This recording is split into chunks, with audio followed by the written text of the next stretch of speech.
makes you so sick at heart that you can't take part. You can't even passively take part. Yesterday, a pair of Russian missiles hit Polish territory, killing 2 farmers in a small village near the border. Now, as it turns out, they weren't actually Russian missiles. They were stray Ukrainian missiles that had probably been launched to intercept one of the many Russian missiles that had indeed been shot at Ukraine over the past couple of days. Over 100 were actually shot at Ukraine. And well, this started a bit of a storm on Twitter and the media because obviously when news emerges that a missile fell on Poland, the immediate suspicion is, well, it's probably Russia. I think very few people, certainly I didn't, when I first saw the news, thought that this had been an intentional strike. I don't think that Russia is eager to fight NATO in any way, or even as certain people have suggested, that this would have been some way of like testing NATO's resolve by throwing a missile or two and then claiming that it was accidental. I don't think Russia really wants to risk that. Maybe it would have at the beginning of the war, not now, knowing the state of its army and armed forces and knowing that it has no chance of defeating NATO on the battlefield in any way. So I don't think they would have risked this. So the likely scenario was either it was an errant Russian missile that fell on Polish territory, or it was a Ukrainian missile, most likely an S-300, a missile from the S-300 air defense system, which would have been used to intercept a Russian missile. And some early evidence that this was the case was already seen on Twitter. This is a tweet from the Ukrainian weapons tracker account, which showed some pretty convincing evidence. This was, I should add, way before there was an official declaration by Polish or NATO members that it was indeed a Ukrainian missile. So there was already some evidence that this was, in fact, an S-300, and especially a model of a missile that apparently only Ukraine uses. So a lot of people, I think the reaction was a bit incredulous over this. There's definitely people on like the NATO accounts on Twitter that are really quite bloodthirsty. I mean, I'm glad that some of these accounts exist and they're countering Russian misinformation and they're getting donations and using them for supplying Ukraine with equipment. I'm good that that all goes, but some of these people are deranged, and they're just as deranged as some of the people on the anti-war left. So yeah, let's take anything with a guy with a doge emoji and a rifle on Twitter with a grain of salt. So yeah, now what also started the problem? The problem was that the Associated Press, shortly after the missile hit, posted this. A senior U.S. intelligence official says Russian missiles crossed into NATO member Poland, killing 2 people. And this article just basically has one line. I mean, that was the line. That was the entire article. Completely unsourced. Obviously, if you're when you say a reporting like this is unsourced, well, when you're getting sensitive security information, you have to sort of not source it. You know what I mean? If it's coming from anonymous sources. So you can't really blame them for that, but it was really just like, yeah, you probably need a bit more information about this. They subsequently retracted this. They posted another story saying that they apologized for posting this. But AP also immediately after this, they were the first ones to report that Joe Biden had said that actually there was no evidence that it had been fired by Russia. So to their defense, they also posted the other side of the story quicker than anyone else did. So what was the response from this? Well, again, you had certain people who I think are, again, a bit on the deranged side, just immediately calling for practically Article 5. At long last, Russian missiles have hit Poland and killed 2 Polish citizens. Surprising, it did not happen before, given the irresponsible Russian behavior. Biden, you have promised to defend every inch of NATO territory. Are you going to bomb Russia now? Again, this is absolutely demented, because you need to wait until there is some evidence, right? Like, I mean, just looking on a map where this village was, knowing that it is within range of Ukrainian missiles as well, air defense missiles, you could have at least contemplated the possibility that this would not have been a Russian strike, or that it wasn't deliberate. So again, there are some people, let's not forget, on the pro-Ukrainian side who are also pretty deranged. And you had, I think, what is indeed slightly concerning. I think it's been overblown how concerning this is for obvious reasons. But members of the Ukrainian government also basically suggesting that affirming that this had been a Russian missile strikes on Polish territory, not an accident, but a deliberately planned hello from Russian Federation disguised as a mistake. It happens when evil goes unpunished and politicians engage in pacification of aggressor. Russian terrorist regime must be stopped. Condolences to the victims' relatives. And this guy is an advisor to Zelensky. So it's a comment that comes with some authority. It's obvious why Ukraine wanted to push this story, the idea that it was Russian. And it's obvious because, well, they do want NATO to get involved. And you can't really blame them for it. They are fighting a war for their very existence. They are getting NATO equipment, in my view, not enough. Not so much the quantity that's not enough, but I think the quality is not enough. I think they deserve to be getting much better equipment. And NATO has been incredibly restrained in terms of what equipment they are giving Ukraine. So in that sense, I can't blame the Ukrainian government for doing everything in their power to get NATO more involved.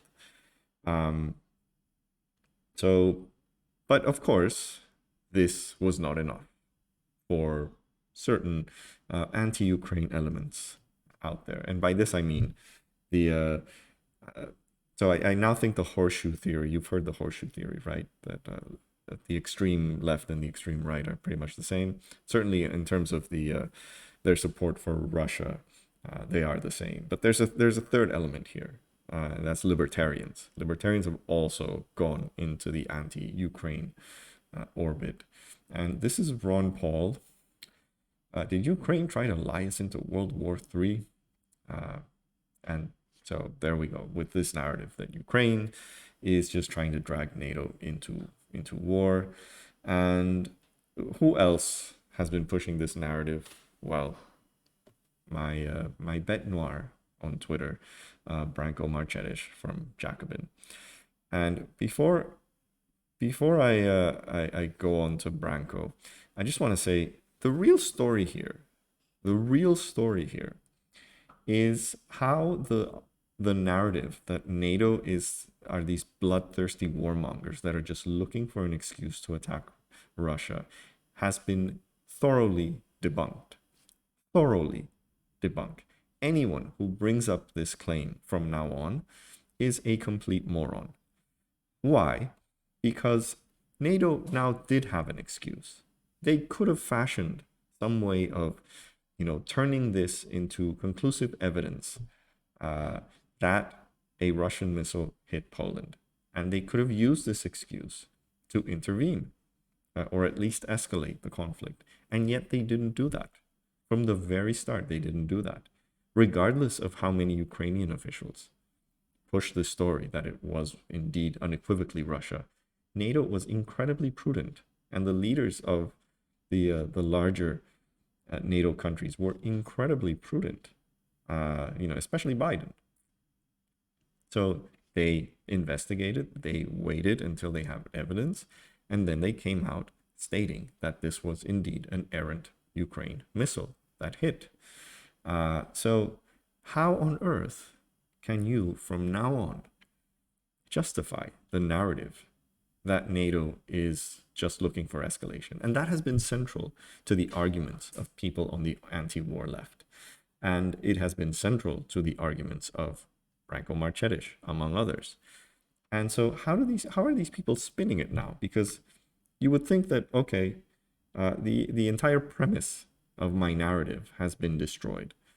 What do I do now? And well, they still just keep spinning it.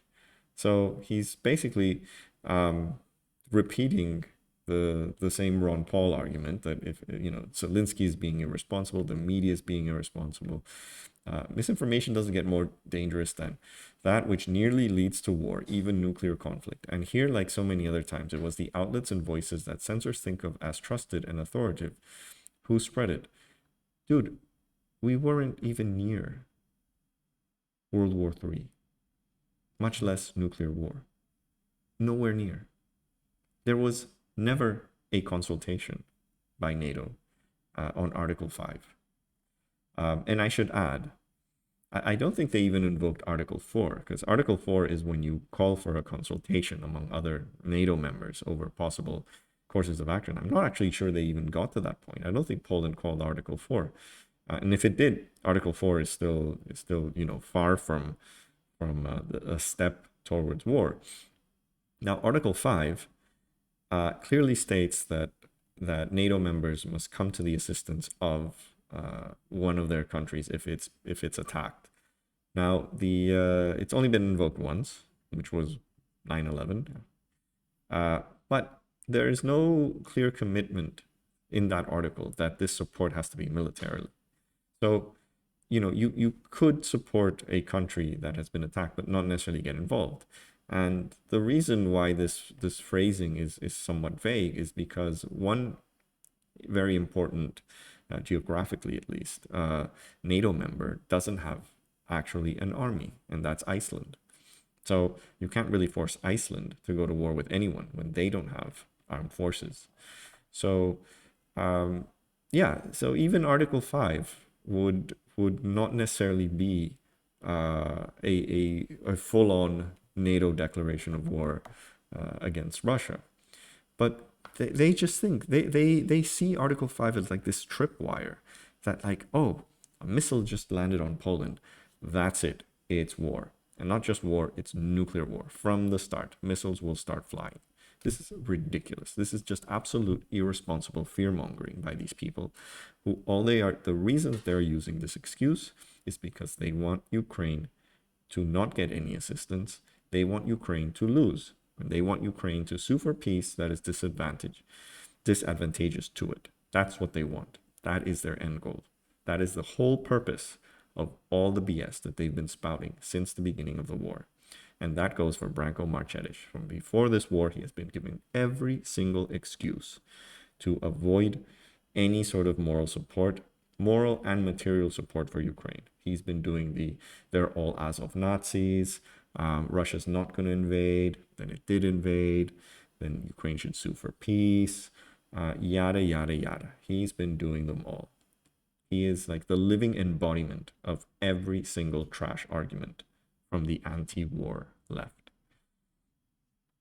And he's had like a bit of a meltdown over this, which is all the more surprising. Like, I mean, honestly, I would, if I was him, I would just sort of kind of ignore this. I mean, like I said, it just destroyed the central thesis of what you've been claiming, that NATO is ultimately at fault. This is the anti-war left's main position. This is the Chomsky position, which he has openly said that NATO provoked this war. So the conclusion is NATO is bloodthirsty. NATO wants war with Russia. And yet now it's proven that actually NATO is rather prudent and rather statesman-like, and actually looked at the evidence first before rushing to conclusions. Should be extremely concerning the Ukrainian government, which has carried out several reckless operations, even the US balked at, repeatedly called for world-threatening escalation, falsely blamed Russia for attacks, lied yesterday in a way that would have drawn NATO into World War III. And yet it didn't draw NATO in. He's not mentioning this at all. He's not saying anything about how, actually, NATO was incredibly responsible in like not falling for Ukraine's provocations. long past time people stopped treating government officials like Marvel heroes. He doesn't like Zelensky. He doesn't like the cult around Zelensky. I mean, I don't think that Zelensky should be idolized in a cult-like manner, but he's been an absolutely damn good war leader. I mean, the best Western war leader since Churchill and Roosevelt, by far. So, give the guy props. Solidarity with Ukrainian people shouldn't mean uncritical veneration of authoritarian, corrupt, and neoliberal political authoritarian. That's harsh language for a guy who was legitimately elected. Unlike the guy that this guy is simping for, Vladimir Putin, who's been in office since 2000, who don't necessarily share a variety of Western liberal values.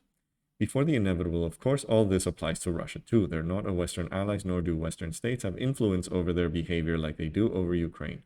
That's, again, the Chomsky argument that, like, I don't criticize Russia because I have no influence in them. Yet these are also the same people who will tell you that there's no real democracy in the US. Republicans and Democrats are exactly the same. What's the point of voting? Yada, yada, yada. Same people. Nor am I aware of Westerners who worship Russian leaders and unquestioningly trust all that they say. Dude, you're on Twitter all fucking day. The people who reply to you have sickle and hammer emojis and North Korean, Cuban, Vietnamese flags on their Twitter handles. And they regurgitate everything that Putin says to the last word. Some of them have Putin and Stalin and Xi and all these others on their Twitter banners. Give me a break. Give me a break. Again, this reminds me of Ben Burgess when he said that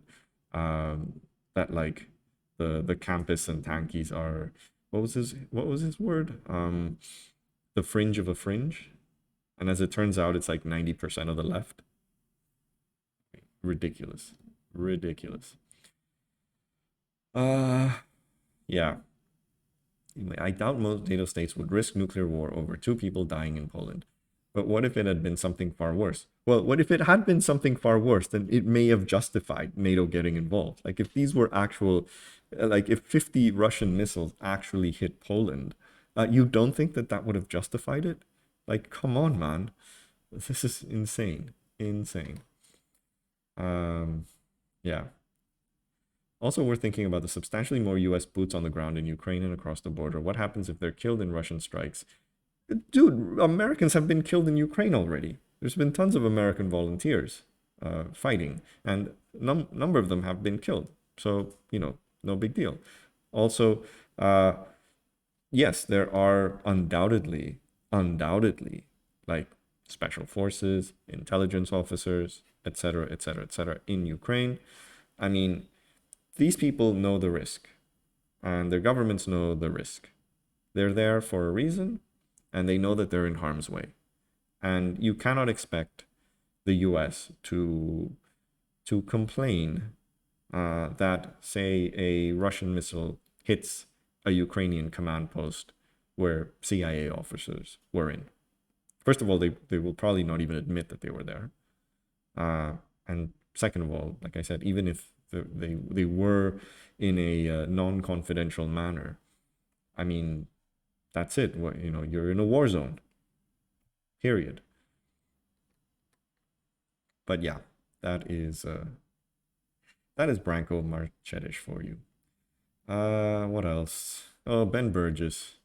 Man, I'm happy no one listened to that silly CPC letter. That was the Progressive Caucus letter that I made a video on a while back. Just think, in the boring-ass timeline where there was a ceasefire while Biden brought Putin and Zelensky to Camp David, we would never have gotten to this exciting stray missiles hit NATO member state plot twist. Dude, please tell me with a straight face that you think that Putin is going to ever go to Camp David. I mean, what is wrong with you? Like, what fantasy world do you inhabit where this is going to happen? And that Biden brings him. Like, this is the thing. This is all about no other country in the world ever having agency except the US. This is how they frame it. Ukraine has no agency. It's a lapdog. And Russia doesn't have any agency because it's not the sole superpower. Only the US has the agency to determine everyone else's fate. That is a very, very strange argument from, again, supposed committed anti-imperialists. But there you go. So again, in conclusion, these people are deranged. I mean, no other word to describe it. And it's amazing that they're spinning what is, I would say, the most embarrassing incident for the anti-war left's main narrative in this war, which is that NATO is just looking for an excuse to escalate the conflict, looking for an excuse to go to war with Russia. And when they've been given this excuse, the silver platter, they chose not to do it. So any idea that NATO wants war with Russia, it has to be immediately discarded. Immediately discarded. It is just not true. Does NATO want to continue the war as in the current state that it is? Yeah, it's in its interest. Obviously, the weaker that Russia gets, the better it is for the US and for NATO as a whole. Yeah, that's obvious. This isn't a conspiracy theory. This is like, you know, when a US official says this, it's not like, oh, they're saying the quiet part out loud. No. This is it. This is what wars between global powers, even when the global powers aren't directly involved in the fighting, that's what they are for them. That, you know, the Vietnam War was the exact same thing for the Soviet Union, a way for it to weaken the US, and they did for Vietnam exactly what NATO is doing for Ukraine. I don't recall leftists at the time complaining about that. I mean, I wasn't alive, but if I was, yeah, you probably wouldn't. Those who are alive probably don't recall the left making the case that the USSR was prolonging the Vietnam War by arming North Vietnam. So, yeah, your arguments work both ways, guys. That's what that word called principles comes into play. Principles means that you have the same coherent position on something regardless of who does it. Okay, so please be consistent. Please be coherent with your principles. I don't think much of the anti-war left is very principled in that matter. So yeah, that's the story. If you like this video, please like, please share. Most importantly, please subscribe, and I will see you next time.